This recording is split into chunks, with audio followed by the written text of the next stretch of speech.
obrigada. Aleluia. Obrigada, queridos. Obrigada. Vocês são uma bênção. Oh, glória. Realmente, estava difícil. Vocês podem se sentar. Difícil, né? De acabar, né, com a adoração. Eu amo também louvor e adoração. E eu sei que Deus, Ele se agrada e Ele se move no meio dos louvores. Ele habita no meio dos louvores do seu povo. Amém? Então eu queria trazer essa noite uma saudação especial da igreja de Caxias do Sul, amém? Aquela igreja ora por vocês. Eu queria que vocês soubessem disso, que a nossa igreja ora constantemente, todos os domingos, por todas as congregações, principalmente, né, as que estão mais longe, e nós oramos todos os domingos, todas as quintas. Tem mais alguns movimentos de oração, e nossas equipes de oração sempre estão orando, né, pelas igrejas, pelas congregações, pelas lideranças, pelo povo em geral da cidade. E com certeza nós também estamos sempre orando, né, para que a palavra da fé ela possa ser expandida. E hoje, antes do meu marido sair para Frederico Westphalen, ele foi ministrar a congregação ali em Frederico Westphalen.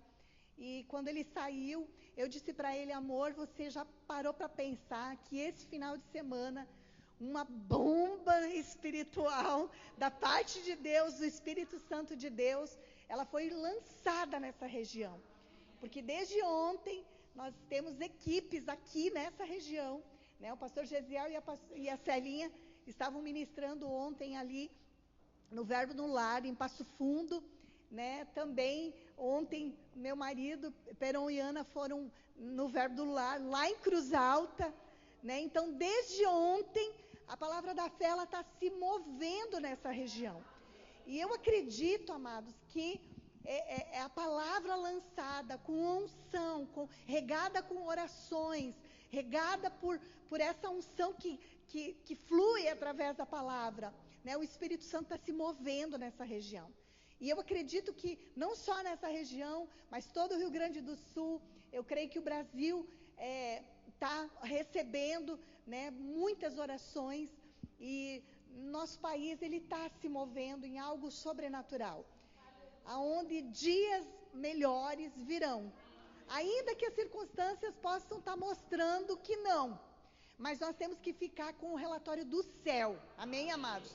E o relatório do céu, ele não nos deixa ser enganados.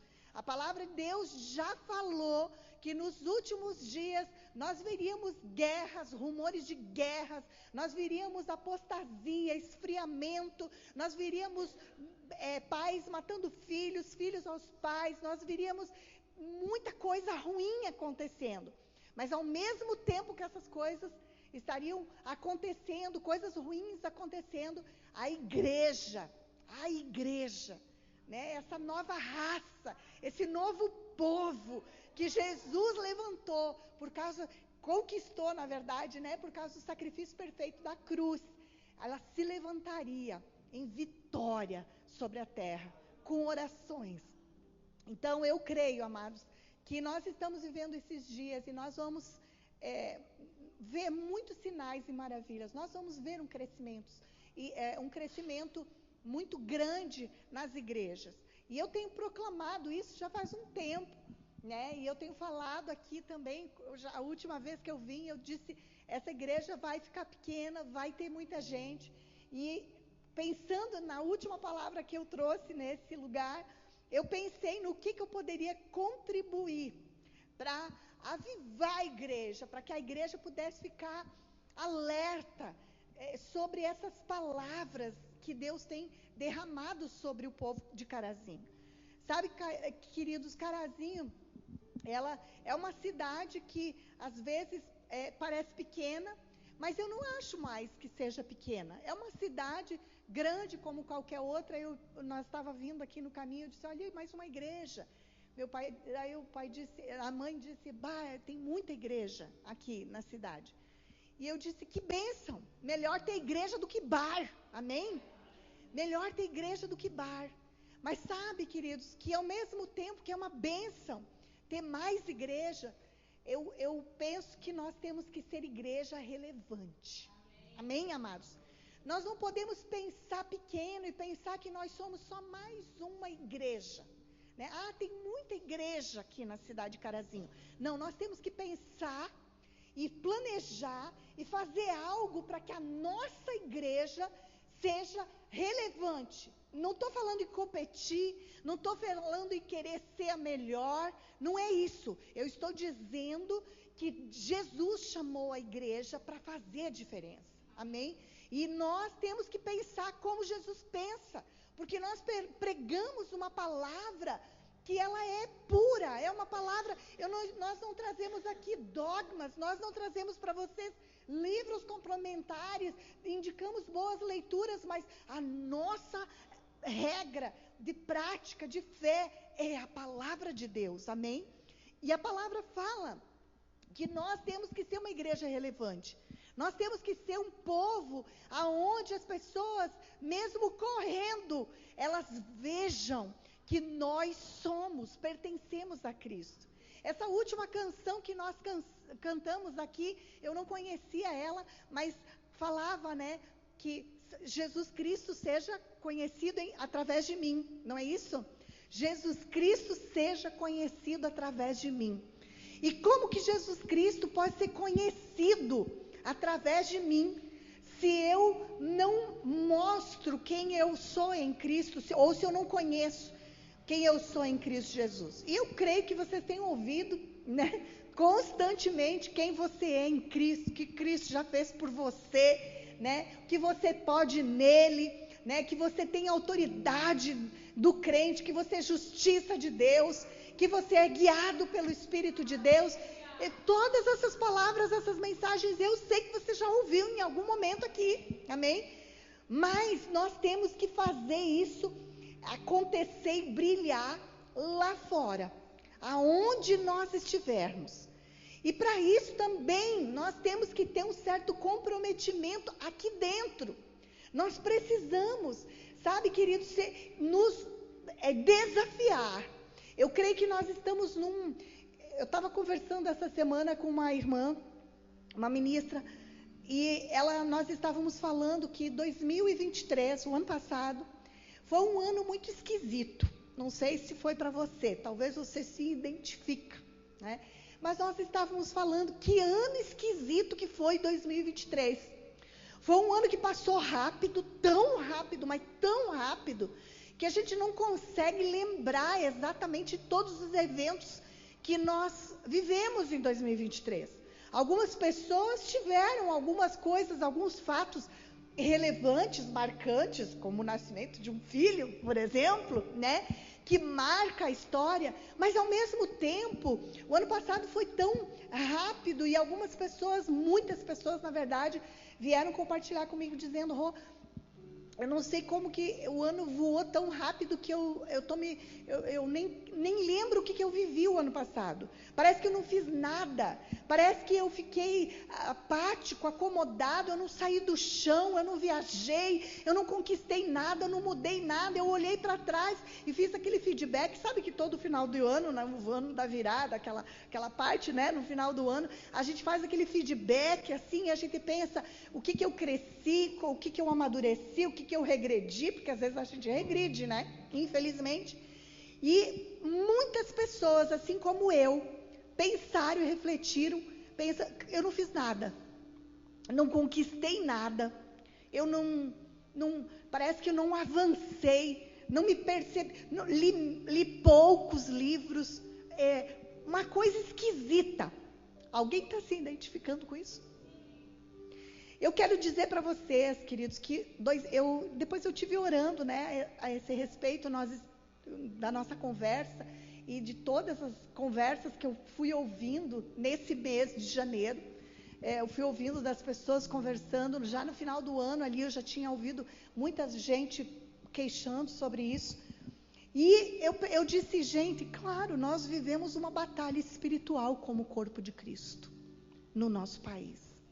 Algo no reino do Espírito aconteceu, nós sabemos muito bem, que entrou algo que meio que mexeu com a igreja, meio que quis parar a igreja, e veio uma batalha, e muitos parece que entraram num sono, Parece que muitos ficaram amortecidos.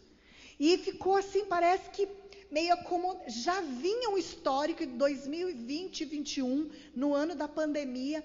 Em 2022 a gente percebeu assim um certo comodismo meio instalado, né? E eu falo por mim, eu não estou julgando ninguém, eu estou dizendo que, né, aquele sofá confortável, aquela casa, né, confortávelzinha, aquele sofá, meio que trouxe um conforto, uma zona de conforto. E 2023 foi pelejado para poder retomar a nossa vida.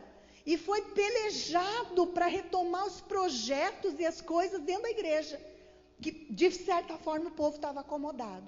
E aí vem 2023, muda uma política na nossa nação e entra um espírito estranho, meio que opressor, meio que estranho assim. E aí a gente chega em 2024 e a gente percebe que nós estamos num período onde um espírito, me entendam, queridos, um espírito de comodismo meio que tem rondado as nossas vidas. Um espírito de acomodação, de ficar sentadinho no seu canto, não mexe comigo, não quero ser visto, não quero fazer nada. E isso tem mexido com a igreja e o reino de Deus, amados. Porque ao passo que essas coisas estão acontecendo, nós temos que nos ligar, nós temos o discernimento de espírito, que é um dom espiritual. É um dom do Espírito, discernir as coisas, discernir os tempos e as épocas, discernir no Espírito algo. E eu tenho discernido que o povo de Deus tem sofrido com um certo acomodação, talvez a melhor palavra. Aquele comodismo de não querer se comprometer com nada, de querer ficar ali. E algumas pessoas eu vi, a gente lançamos propostas de viagem, de retiros e outras coisas, e as pessoas estavam desorganizadas. E quem sabe que se você quer viajar, a não ser que você seja um milionário, aleluia, glória a Deus, eu oro que alguns sejam aqui, alguns, né, que saibam mover, a não ser que você seja um milionário para dizer, eu vou comprar uma passagem hoje e vou viajar amanhã para as Maldivas, né? Se você não é esse, se você é um assalariado como eu, você precisa se programar para viajar, é ou não é? Você precisa colocar, não, no final do ano, é uma meta, no final do ano, nas minhas férias, eu vou conhecer a praia tal. Aí você vai fazer um cálculo em família, vocês estão entendendo o que eu estou falando? Aí você vai fazer um planejamento familiar. Aí você vai dizer, nós temos que, para pagar as nossas passagens, a nossa estadia, a nossa alimentação, a gente precisa de tanto. Então, o que a gente vai fazer? Vamos diminuir aqui, vamos apertar acolá, porque nós temos um objetivo de viajar. Aí vai numa agência de viagem, alguns fazem isso, né? Vai lá, pega um carnê e paga todo mês, né? Para ter um compromisso mais sólido, né? Mais visível.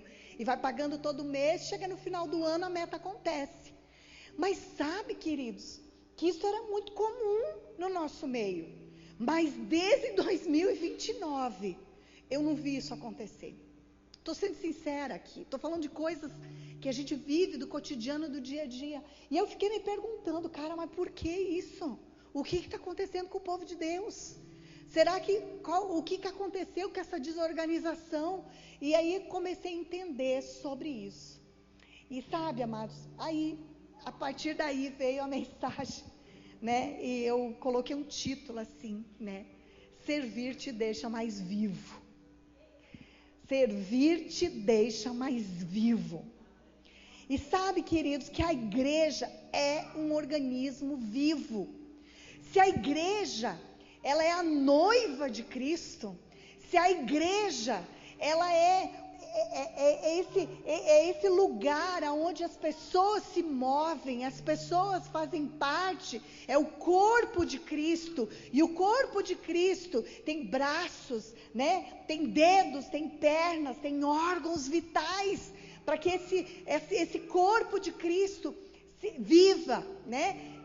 Ele se envolva, ele faça né, Jesus Cristo conhecido, é necessário que esse organismo vivo, que esse corpo esteja saudável. Amém, amado? Você concorda que como o nosso corpo precisa estar saudável para que a gente corra a nossa carreira, para que a gente avance? Porque quando a gente está doente, qual é o primeiro sintoma que vem junto com a febre? A apatia. É ou não é? A febre, a primeira coisa que vem junto com a febre é aquela moleza no corpo, e você tem vontade de fazer o quê? Nada. Se jogar no sofá e ficar lá. Só que nessa noite eu quero trazer uma sacudida para mim, para você. Amém, amados? Para que você se acorde, para que você se perceba que lugar que você está. Será que como corpo de Cristo, você está com febre? Você está apático? Você está acomodado? E o que aconteceu para que isso acontecesse? Sabe, eu fui olhar o Dr. Google, uma coisa simples. Vocês sabem, vocês conhecem o Dr. Google? Ele tem resposta para algumas coisas lá, né? Que até são bem interessantes. E eu estava pensando, e olha só, eu fui lá e perguntei, o que é o comodismo na sociedade? E ali o Dr. Google me respondeu e disse assim: o comodismo é um comportamento de alguém que busca a sua própria satisfação acima de tudo. E diz assim, como alguém que aceita as suas situações atuais. Aceita. Por mais severas que sejam, pelo medo de mudança, ou pelas experiências negativas que causaram traumas em sua vida, a pessoa se torna acomodada. Olha que interessante, né? E aí eu coloquei ali mais assim, o que significa, né? Então, esse é o comodismo. Então eu pensei, o que é o contrário do comodismo? E aí fala ali que o comodismo também ele é um tipo de egoísmo, né? Eu tinha notado aqui que o comodismo é um comportamento de quem é egoísta e tem a sua satisfação acima de tudo, evita assumir responsabilidade, é ser indiferente às necessidades dos outros. Esse foi um sinônimo que eu coloquei, depois eu pensei, eu vou procurar no Google para ver se é isso mesmo, né? Daí eu achei isso daqui. E aí eu botei, qual é o contrário do comodismo então? Né? Se o comodismo é egoísmo, é comportamento de quem tem só a sua satisfação, evita assumir responsabilidade, é indiferente às necessidades dos outros, então o que seria o contrário do comodismo?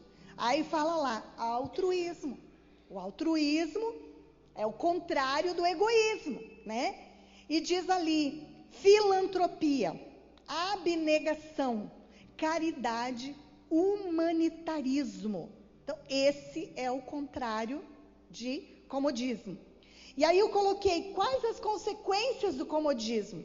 E aí tem uma resposta bem pontual, que diz assim, falta de crescimento, ponto. Eu disse, o Google está pregando por mim. Nem preciso. Porque o Google só bota ali a pergunta e diz ali, consequências do comodismo. Falta de crescimento, ponto. E aí eu pensei, uau, aquilo bateu forte. Eu disse, claro, olha, o ano passado eu não li tantos livros, eu era acostumada a ler 10, 12, 15 livros. O ano passado eu li 3. Vergonha, né? E ela é a líder.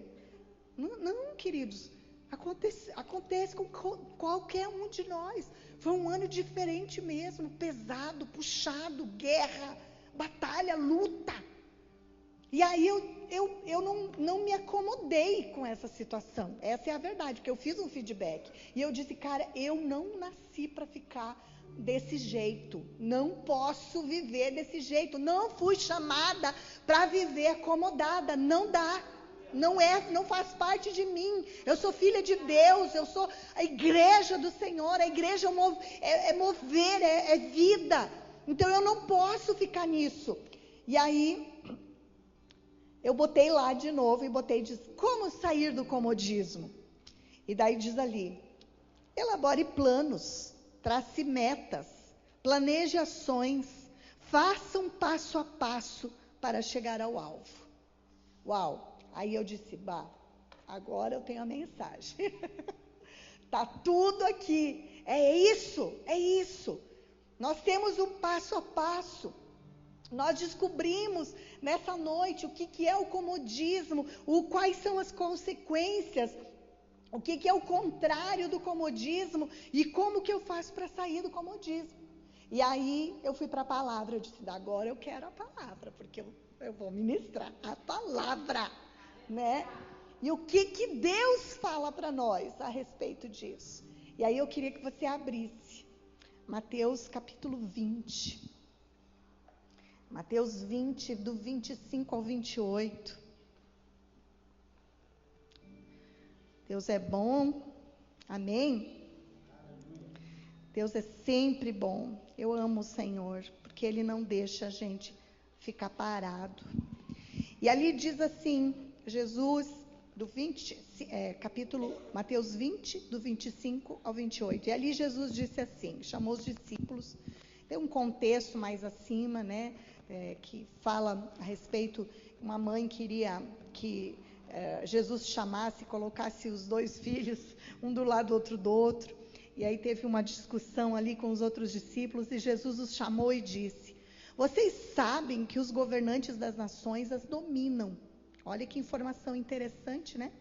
Os governantes das nações as dominam.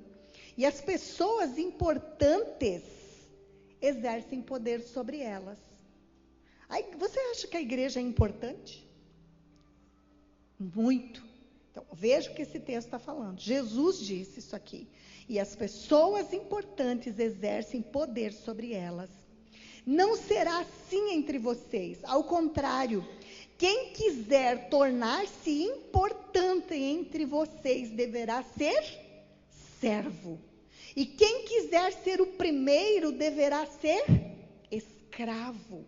Como filho do homem que não veio para ser servido, mas para servir e dar a sua vida em resgate de muitos. Veja, queridos, né, aqui nós vemos, eu falei sobre nós sermos corpo, né, 1 Coríntios capítulo 12, versículo 27 diz, ora, vocês são o corpo de Cristo, e cada um de vocês individualmente.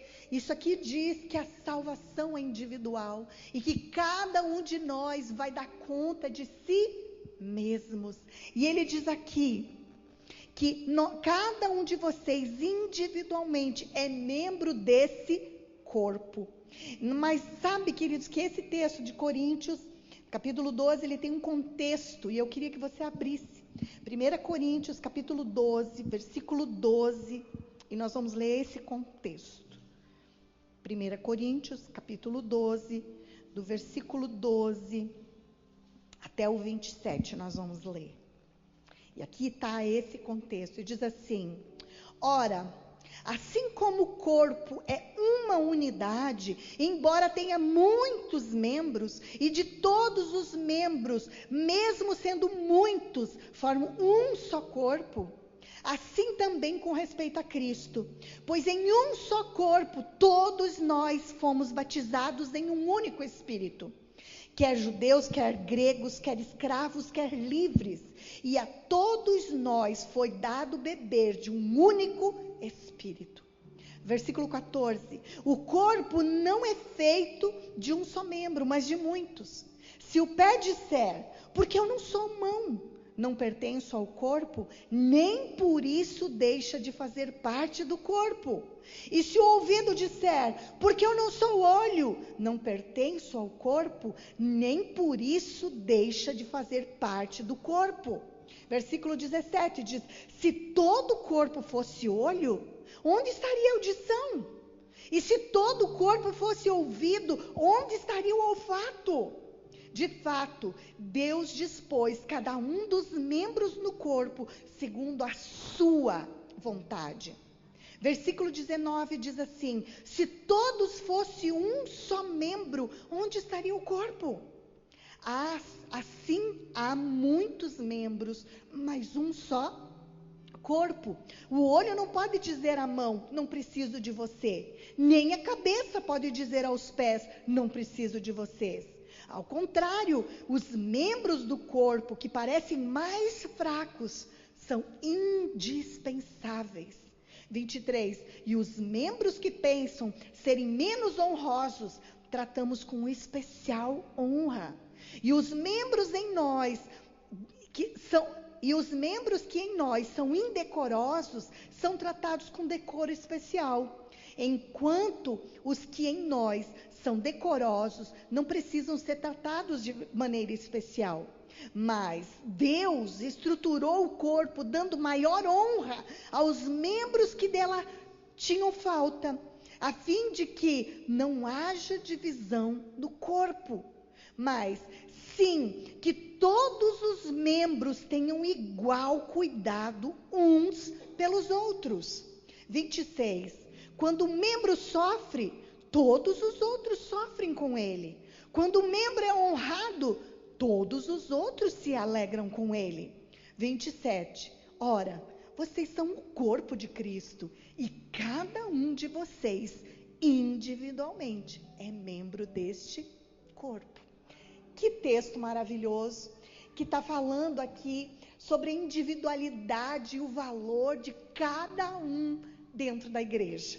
Aqui está falando que individualmente, cada um de nós tem uma aptidão, tem um dom, tem um talento, tem algo que pode se doar fazendo. E aqui ele diz, não se preocupa se você se sente o dedo mindinho, porque aqui está dizendo que mesmo você pensando que é o mesmo mindinho, o dedo mindinho, sem ele, você perde o equilíbrio no corpo. Vocês estão entendendo? Então aqui está falando, o apóstolo Paulo está instruindo essa igreja, dizendo para essa igreja, percebam que todo mundo dentro da igreja tem o mesmo valor. Somos todos, pertencemos ao mesmo Espírito, ainda que possamos exercer funções diferentes. E aí eu quero pensar nessas palavras sobre funções, sobre obra. Tem texto em Efésios que eu gostaria de ler, Efésios capítulo 4. Efésios 4, versículo 11 até o 16, diz assim, Jesus ali, ele estava, o apóstolo Paulo, né, instruindo essa igreja de Éfeso, e o apóstolo Paulo diz assim, e Deus, e Jesus, ele designou alguns para apóstolos, outros para profetas, outros para evangelistas e outros para pastores e mestres, com o fim de preparar os santos para a obra do ministério, para que o corpo de Cristo seja edificado, até que todos alcancem a unidade da fé e do conhecimento do Filho de Deus, e cheguemos à maturidade. Esse é o alvo de Deus para todos nós, maturidade. E ele diz, atingindo a medida ou a estatura de varão perfeito, ou a medida da plenitude de Cristo. E ele diz ali no versículo 14, o propósito é que não sejamos mais como crianças, levados de um lado para o outro pelas ondas, nem jogados para cá e para lá por todo vento de doutrina, e pela astúcia e esperteza de homens que induzem ao erro. Versículo 15, antes, seguindo a verdade, em amor, cresçamos, olha a palavra aqui, cresçamos em tudo, naquele que é a cabeça, Cristo. E 16 disse, dele todo o corpo, ajustado e unido, pelo auxílio de todas as juntas, cresce e edifica-se a si mesmo em amor, na medida em que cada parte realiza a sua função. Veja, eu vou ler de novo esse texto, a versículo 15 em diante, diz ali, antes, seguindo a verdade em amor, cresçamos em tudo naquele que é a cabeça, dele todo o corpo, ajustado e unido pelo auxílio, ajuda, trabalho de todas as juntas, cresce e edifica-se a si mesmo em amor, na medida em que cada parte realiza a sua função. Pronto, então aqui essa palavra está dizendo assim, que cada um de nós tem uma parte a fazer dentro da igreja, para expressar a glória de Deus na face da terra. Não, essa chamada não está especificamente sobre o pastor. O pastor, ele não é o responsável pelo evangelismo. O pastor não é o responsável, único, responsável, porque o pastor pode fazer também, mas ele também não é o único responsável por profetizar. Ele não é o único responsável por cuidar de tudo. E eu estava olhando hoje de manhã o culto lá de Caxias, hoje de manhã a gente ligou o YouTube e fomos assistir o culto de Caxias, era um culto de missões. E todo o primeiro culto de missões, o primeiro culto de missões do ano, a gente faz um feedback de tudo que a gente fez como igreja durante todo aquele ano. E eu fiquei impactada, que apesar do meu sentimento de eu não ter feito nada, que apesar de eu ter ouvido as queixas, os murmúrios de todo mundo, de se sentir acomodado, de não ter produzido, apesar de tudo, eu vi um relatório que eu fiquei assim e eu disse, uau, realmente, um homem e uma mulher não dariam conta de fazer o que foi feito. Foram pessoas que assumiram a sua individualidade no corpo, a parcela de função no corpo, que fizeram acontecer o que aconteceu o ano passado na igreja. Eu sugiro que você se inspire e assista a mensagem de hoje, lá de Caxias. Se você tem um tempo, hoje à noite ou amanhã, essa semana, clica lá no YouTube e assista a mensagem de hoje. Você vai ficar estarrecido, e eu quero dizer para você que quando você assistir aquilo, você pode pegar e pensar e dar o crédito todinho para Deus e para as pessoas dentro da igreja que se comprometeram, que se autorresponsabilizaram pelas suas próprias funções dentro da igreja e que fizeram acontecer o que aconteceu. Tem lá os números, eu não sou boa de guardar números, eu ouvi hoje de manhã, mas eu acho que eu vou errar aqui se eu citar, mas foram mais de 500 pessoas que foram salvas, muitas ações, muitos curados, eu guardei o número 7 pessoas que foram para clínicas de dependência química, largar as drogas, e nessa área eu entendo um pouco, porque eu trabalhei uma época nessa área, e eu sei que 7 pessoas, você enviar uma instituição apenas, enviar 7 pessoas para uma clínica de dependência química é uma vitória muito grande. Porque quem conhece, tem um parente, um amigo, sabe como é difícil convencer alguém a se tratar. É só o Espírito Santo. Mas tem pessoas que se responsabilizaram por essa área lá na igreja. Foram pessoas que disseram... Na verdade, é o Luiz, que ele era um ex-dependente químico, e ele disse, eu vou assumir isso, eu sei de onde eu vim, eu sei o que eu vivi, eu vou pegar isso para mim.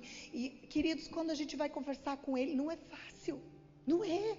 É pesado, é um trabalho difícil, dolorido. Eu tenho todas as segundas-feiras, tem um café convívio lá, que recebe as famílias, e os dependentes químicos, e eu já fui ministrar várias vezes nesse projeto, e eu sei o clima, como é pesado. Eu sei como é difícil manter aquele projeto de pé, mas ele não desistiu. E 7 pessoas estão decididas a largar as drogas. Mas um homem, ele disse, eu tenho uma função no corpo. Um homem disse, eu sei, eu posso fazer em Cristo Jesus. Em mim mesmo eu sei que eu não dou conta, mas eu vou pegar em Cristo Jesus e eu vou fazer a diferença. Um homem deixou o comodismo de lado e decidiu assumir isso. E temos assim inúmeros exemplos de pessoas que trabalham às vezes em 2 empregos, e eu olho e digo, uau, como que pode? Aí eu me inspiro tanto nessas pessoas, Ana. Eu olho para eles e eu digo, meu Deus, a gente nem merece. A gente nem faz tanta coisa assim, como que pode? Essa pessoa ama o Senhor mais do que tudo, claro. Querido, se eu precisasse largar, eu largo muitas vezes as minhas coisas, as minhas panelas. Esses dias eu cantando para a mãe, eu disse, mãe, eu nem atendo pessoas de manhã, porque senão eu trabalho de manhã, de tarde e de noite. Porque às vezes diz, pastor não faz nada. Vai nessa. A gente não tem, não para, nunca. E eu disse, mas mãe, eu reservei as manhãs para mim ter o tempo com Deus, para mim fazer minhas coisas, meus exames, cuidar de mim, estudar, né? Limpar minha casa, né? Sou gente também. Mas esses dias, sempre quando surge uma urgência e a pessoa é algo urgente, diz, eu só posso de manhã, eu largo tudo e eu vou. Porque eu sei que eu posso fazer a diferença naquela manhã, que as minhas coisas eu faço no outro dia. Mas sabe, amados, nós precisamos pegar essa palavra, nós precisamos pegar essa palavra e tomar posse dela e dizer, eu vou fazer, eis-me aqui, Senhor. Aí algumas pessoas vêm e dizem assim, pastor, eu queria fazer tal coisa na igreja, mas eu não sei por onde começar. Eu não sei. A gente diz, só começa. A gente diz, vai, faz. Só começa, dá o pontapé inicial, a gente está com você. Vai, você consegue, você pode. Quando a gente percebe, a pessoa está voando, a pessoa está fazendo algo tremendo. Sabe, queridos, eu quero inspirar o seu coração nessa noite. A você fazer essa autoconsciência, a você tomar para ti a responsabilidade de ser parte, de ser participante na conquista do Evangelho, na expansão do Evangelho nessa cidade.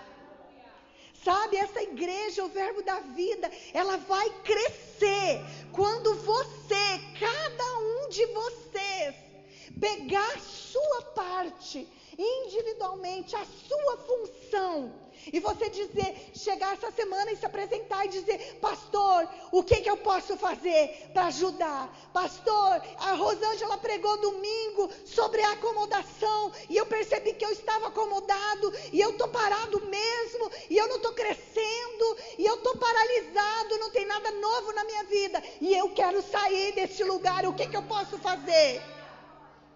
E eu tenho certeza que o pastor vai direcionar você para alguma coisa. Se disponha, só põe o pé na água. Deus abre o mar. Só se dispõe o seu coração. Você pode dizer, como é que eu venço isso? Aqui eu li, o Dr. Google disse, faça um planejamento.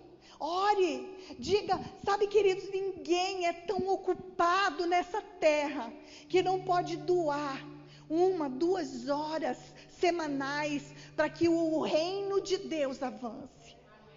Sabe, queridos, eu tenho uma única certeza, eu e meu marido temos absoluta certeza que Caxias do Sul não estaria como está, se não fosse aquelas pessoas que pegaram junto, e eu não estou comparando aqui, eu estou tentando inspirar, me entendam, queridos.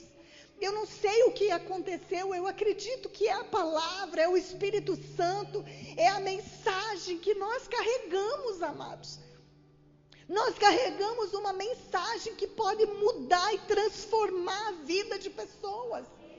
Hoje, antes de vir para cá, o grupo das mulheres postou assim, irmãs, por favor, orem, um vizinho da minha filha tentou o suicídio, porque ele ficou viúvo há 2 semanas, e os vizinhos bateram na porta e ele abriu a porta, mas orem por ele. Eu peguei imediatamente o WhatsApp, digitei copiei aquela mensagem para responder, e eu disse, irmã Ivanilde, faça mais do que pedir orações. Vá até a casa dele, bata na porta e diga: eu tenho algo que vai transformar a sua vida. Fale para ele, põe um endereço na mão dele, ou diga: eu te levo num lugar aonde você vai ser curado, onde você vai receber apoio, ajuda, e esse luto vai passar logo, porque luto não pode passar sozinho, e nós temos uma saída. Eu tenho uma resposta para o seu coração. E ela disse assim: amém, Rô, eu vou fazer isso. Hoje mesmo ele vai para a igreja e aceitar Jesus. E eu disse: oh, aleluia. E é com essa mensagem, queridos, que nós temos que nos animar uns aos outros. É essa palavra que nós lemos aqui. Animar uns aos outros. Nós temos que sair da apatia, do comodismo. Orar tem resultado? Tem. Oração tem poder? Tem. Mas ação, ela vai além, porque você carrega contigo uma unção poderosa, porque você carrega dentro de ti o próprio Deus, o Espírito Santo de Deus dentro de você. E quando você vai, quando você faz, é Deus indo, é Deus fazendo. Quando você toca, é Deus tocando. Você está me entendendo? Por isso nós temos que sair desse comodismo, sair da apatia, deixar o comodismo, o banco quentinho da igreja, e fazer algo com aquilo que nós estamos recebendo. Nós temos que fazer, queridos, pequenas atitudes, e isso é comprometimento. Porque lá naquele dia Jesus ele vai perguntar o que nós fizemos com os nossos dons e os nossos talentos. Não adianta nós pensarmos que estamos salvos, o nosso nome está escrito no livro da vida, e aí está tudo bem, eu vou para o céu. Mas e os nossos familiares? E os nossos vizinhos? E as pessoas à nossa volta, no nosso trabalho? Como que nós vamos viver se Jesus vai chegar lá e dizer: sabe aquele vizinho que estava tentando suicídio e você só pediu oração no grupo? Por que você não foi lá? Porque se alguém te chamasse para você ir comprar roupa, lingerie, e ir no shopping, você iria. Mas para ir bater na casa de uma pessoa deprimida, sozinha, enfrentando o luto. Eu acho que às vezes nós estamos dormindo e nós não estamos percebendo a dor dos outros. Porque ficar sozinho dói.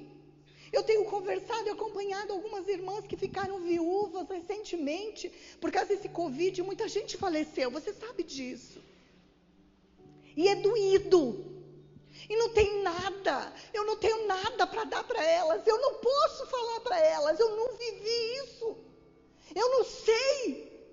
Mas eu disse: Senhor, o Senhor está em mim. Então, que o Senhor me ajude, que eu possa dar um colo, que eu possa levar uma palavra de esperança, de conforto, me usa. E então eu recebo, eu abraço, eu oro, eu digo: você não está sozinha, vai passar. A cada dia que passa vai ficar mais fácil. E Deus é o teu consolo, Deus é o teu marido, Deus é o teu provedor, Deus é aquele que está do teu lado. E pronto.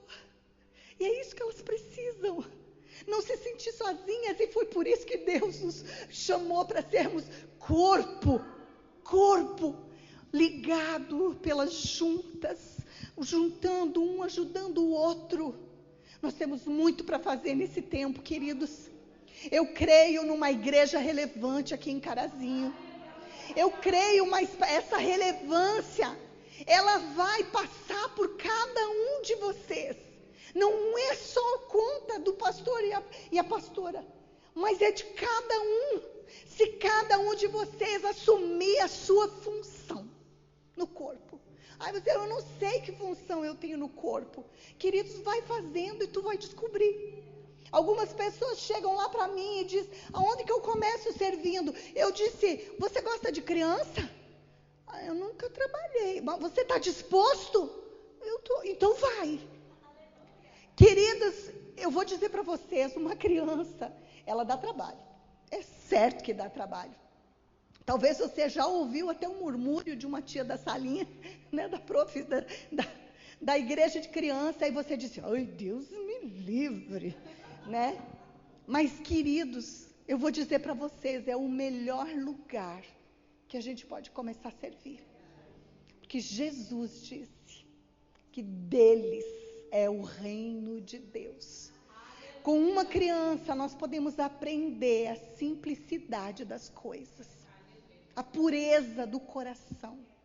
E nós podemos ensinar para elas, a elas adorar o Senhor. Nós podemos ministrar a vida delas, para que elas ministrem em outro lugar. Esse ano, Deus tocou meu coração. Eu falei com a Andréia, líder da igreja de crianças lá, e eu disse, em outubro desse ano, nós vamos ter os nossos 3 cultos, e se nós não partir para um quarto, se a Casa Nova não chegar até lá, nós vamos ter 3 cultos, onde a igreja de criança, ela vai ministrar o louvor, as ofertas, ela vai pregar, eles vão pregar, impor as mãos sobre cura e batismos com o Espírito Santo. E eu disse, André, vai preparando a igreja de criança, porque a igreja de criança é igreja. Eles estão aptos a fazer isso. Então, a igreja de crianças é um lugar onde a gente pode... Eu lembro quando eu era batista, quando eu servia numa outra denominação, no início de tudo, eu comecei servindo na igreja de crianças. Não era departamento infantil na época, as salinhas das crianças que se dizia. E eu vi crianças sendo alcançadas pelo Espírito Santo, ajoelhadas, aceitando a Jesus Cristo. E sabe o que acontece? Passou os anos e eu vi essas crianças se tornando adolescentes. Uma delas é crente até hoje, né? Eu tenho esse testemunho para contar. Teve um tempo, passou lá em Caxias, depois ela foi transferida de Caxias para Porto Alegre, ela está em Porto Alegre, está grávida agora, e eu fui a prof dela. E eu vi ela se rendendo ao Espírito Santo, eu vi o batismo com o Espírito Santo batizando ela, pequenininha, ela tinha uns 6 anos, eu acho 5, 6 anos, e ela vinha correndo para os meus braços, e quando ela chegou em Caxias, a primeira pessoa que ela procurou foi quem? Foi eu. Ela lembrou que eu era prof dela na igreja de crianças, e aquilo me trouxe um alento tão grande, eu disse, glórias a Deus. E sabe, queridos, uma pequena ação que a gente faz dentro da igreja, a gente não tem ideia aonde pode ecoar essa ação nossa. Mas essa ação precisa ser com responsabilidade, com desejo, com comprometimento. Sabe, amados, nós não pegamos, como você, né? Eu vou pegar o exemplo de vocês engravidaram, o Timo nasceu, Nasceu, tá aí. Mas não dá para esquecer dele agora. Não dá para deixar ele de lado. É ou não é? Vocês assumiram a paternidade, né? Ele está aqui, ele é um milagre, que a gente sabe que ele é outro milagre na vida de vocês. E não tem como voltar atrás. Vocês têm uma aliança, vocês têm uma responsabilidade e vocês têm um compromisso. Eu tenho certeza que pela manhã, muitas vezes, vocês queriam ficar dormindo um pouco mais. Mas o compromisso de alimentá-lo, o compromisso que vocês têm com ele, não dá para fazer isso, é ou não é? Vocês pagam um preço por causa da paternidade, não é mesmo? E tudo assim é na nossa vida, queridos. Tudo. Quando nós pegamos um emprego, nós temos um compromisso, fizemos uma aliança. E nós temos que estar lá naquele horário, é ou não é? Mas quando nós pegamos um departamento dentro da igreja, assumimos uma escala dentro da igreja, aí a gente liga e diz, eu não vou domingo, quem pode assumir o meu lugar? E às vezes, o que acontece? Às vezes, eu não vou porque eu não quero. Às vezes, eu estou cansado, recebi visita. E eu estou falando de coisas, querido, que isso aconteceu comigo. Anos atrás, uma vez eu tive que me posicionar, porque chegava todo domingo, a hora de eu tomar banho para ir para o culto, tinha visita. E eu disse, cara, isso não é de Deus, não. Eu tenho um compromisso.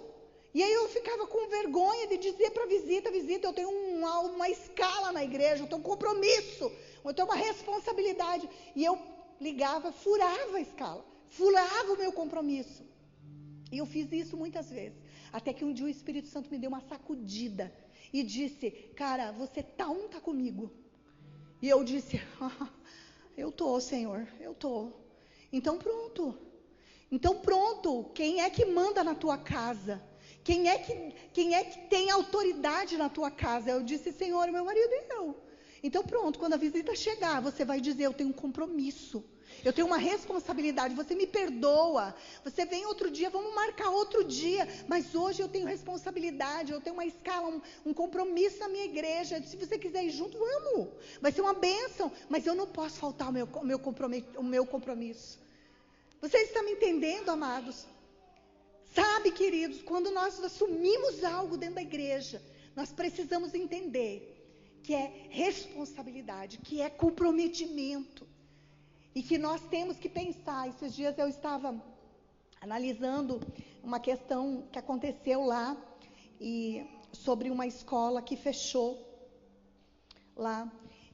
Uma escola, ela estava 25 anos na sociedade. Uma escolinha, ela já estava até o 9º ano, ela estava ingressando no ensino médio, e ela estava 25 anos na sociedade. As famílias estavam acostumadas a colocar aqueles filhos lá, né? E estavam seguindo, porque quando você coloca um filho, você às vezes, se você fica no mesmo lugar, e a escola é boa, aquele filho às vezes se forma naquele lugar, né? E de repente, houve a mudança de governo, e a mulher deu uma estrambelhada na cabeça, ela disse, eu não vou pagar meus impostos para esse governo, e eu vou fechar. E ela decidiu, e ela fechou a escola. E eu disse, uau! Que falta de responsabilidade social. Porque ela tinha uma responsabilidade social. Você está me entendendo? Ela tinha um pacto com aqueles pais. Ela tinha um nome na sociedade. Ela faltou com a responsabilidade social. Porque simplesmente ela não pensou nas famílias. Ela não pensou nos outros. Ela não pensou nas crianças. Ela não pensou na sociedade. Ela só pensou nela. Egoísmo. E ela, por comodismo, ela decidiu chutar o pau da barraca, como dizem por aí. E o que aconteceu? Milhares de famílias tiveram que se reorganizar. Então, o que eu quero dizer com isso, queridos? Nós temos uma responsabilidade. Como povo de Deus, nós não podemos pensar que é nosso, para o nosso umbigo, nossa vida, minha viagem, meu salário, meu ganho, meus dons, meus talentos. Não, queridos. Nós temos que amar o outro. Existe um preço, uma responsabilidade de ser igreja. O apóstolo Paulo ministrou nessas passagens bíblicas aqui, que nós lemos nessa noite. Que nós somos um corpo e que com auxílio de todas as juntas, é que nós crescemos. E que esse crescimento é o desejo do coração de Deus, para que nós cheguemos à altura, da estatura de Cristo. Vejam, amados, que importância.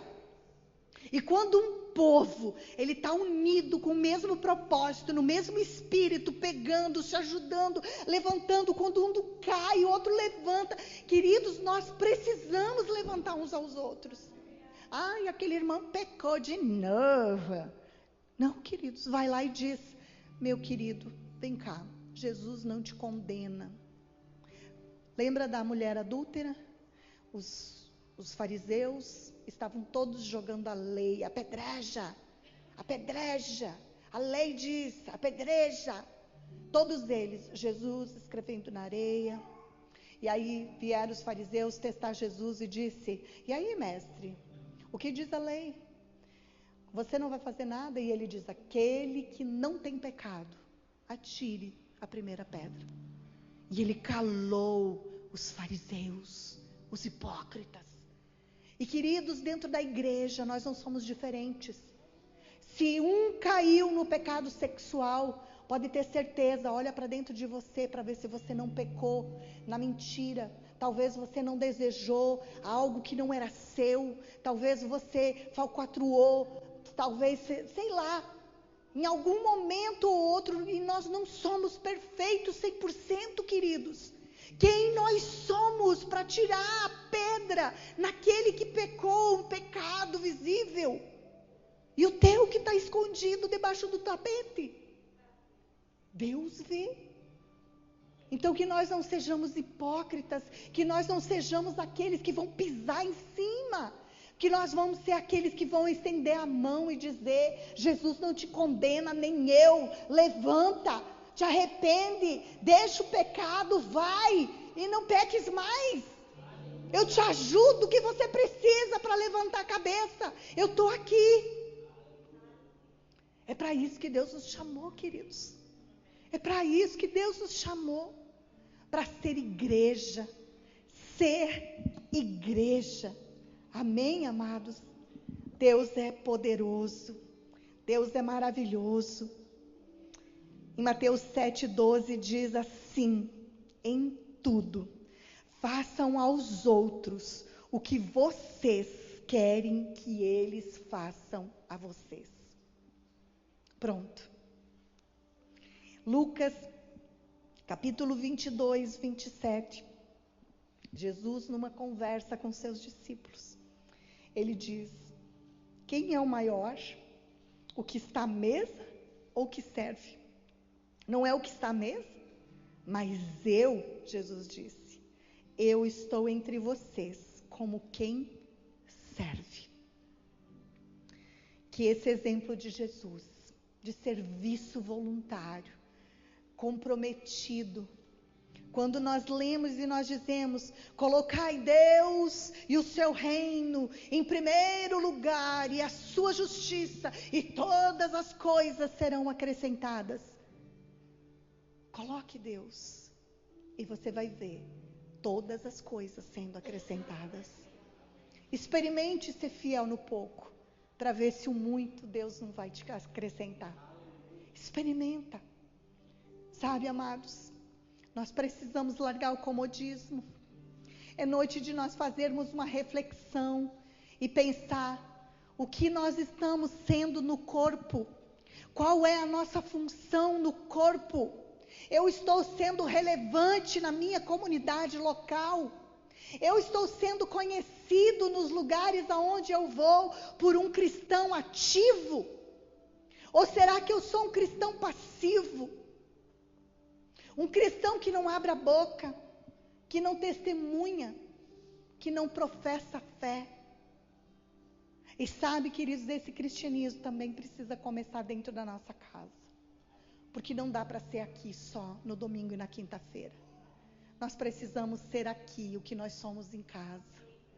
E em casa que tudo começa.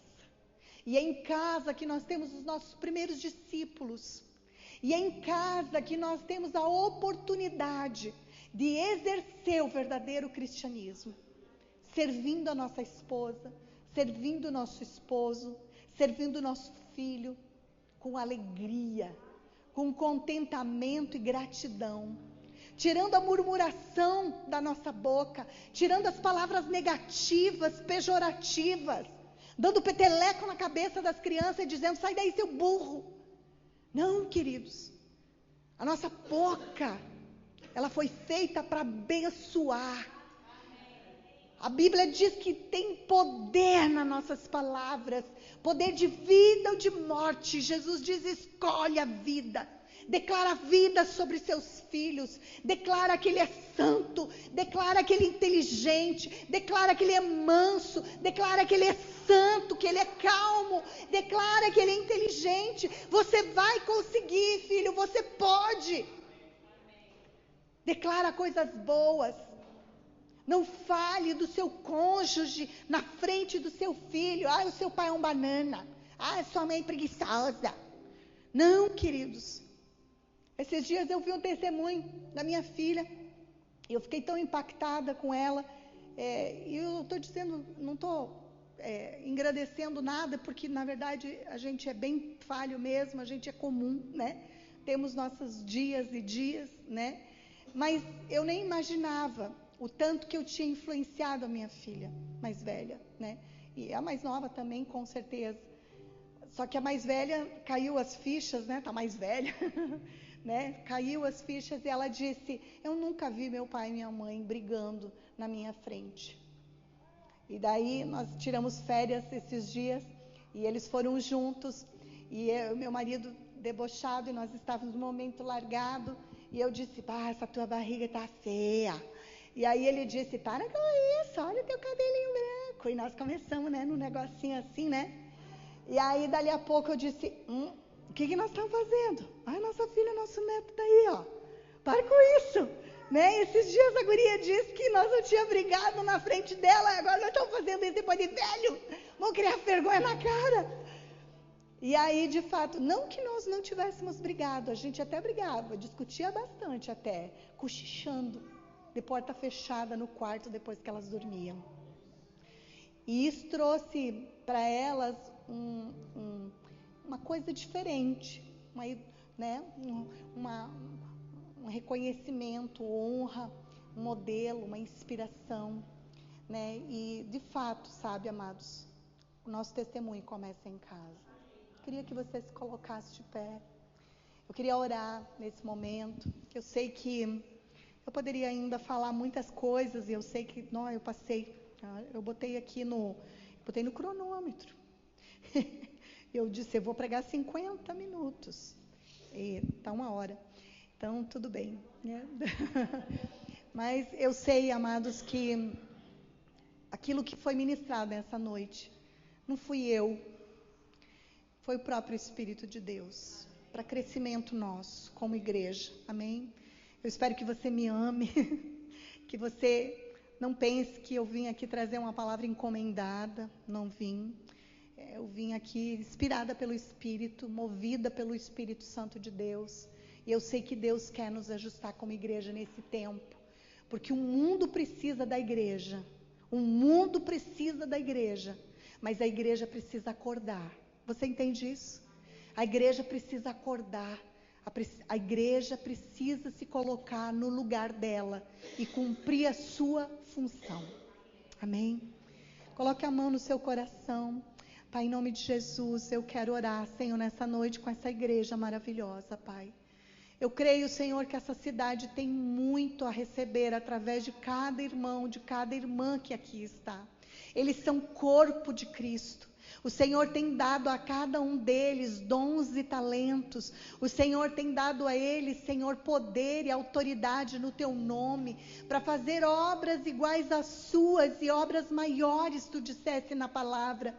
E eu oro, Senhor, para que a igreja de Caxias do Sul possa avançar. Não só a Verbo da Vida, mas todas as outras igrejas, independente da placa denominacional, mas que eles se voltem para a Tua palavra, para que eles se voltem para o verdadeiro evangelho, para o verdadeiro cristianismo, aquele cristianismo que vai fazer diferença, a igreja que vai fazer a diferença na sociedade, que vai amar o órfão, o pobre, a viúva, que vai fazer a obra, ó Deus, de santificação, que vai levar o evangelho para aqueles que estão miseráveis, para aqueles que não têm nada, ó Deus, que cada um dessa igreja possa levar e a todas as igrejas possam ser tocadas pelo Teu Espírito nesse tempo.